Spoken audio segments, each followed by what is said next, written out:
अस्सलाम वालेकुम दोस्तों अहमद भाई मेरे साथ मौजूद हैं।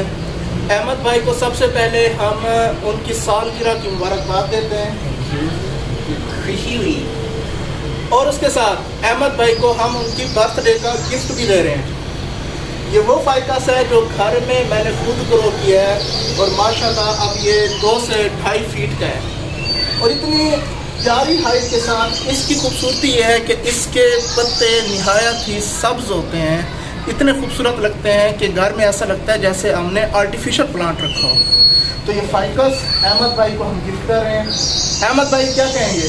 जी बहुत शुक्रिया सर सुफियान आपका। मेरी तो वैसे हर सालगिरह पे यही ख्वाहिश होती है कि हर मतलब कि पिछले कुछ 6 साल से मैं ये चाह रहा हूँ कि मेरी बर्थडे हो, मैं खुद पौधे लगाऊँ और कोई मुझे प्लांट गिफ्ट करे। मैं जिससे भी कहता हूँ उनसे यही डिमांड करता हूँ मुझे कोई प्लांट गिफ्ट कर दें। और आप सब लोग भी अपनी शम्मा जलाएँ ग्रीन हब इनिशिएटिव के साथ। सर सुफियान साहब का एक इनिशिएटिव है कि ग्रीन हब मतलब अपने शहर को ग्रीन क्लीन करना है।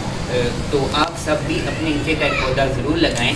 और जिसने भी मुझे बर्थडे का गिफ्ट देना तो वो नंबर मैं नीचे दे दूँगा या सर सुफियान का उनको दे दें, हम किसी जगह पे लगा देंगे आप। थैंक यू जी साहब, थैंक यू।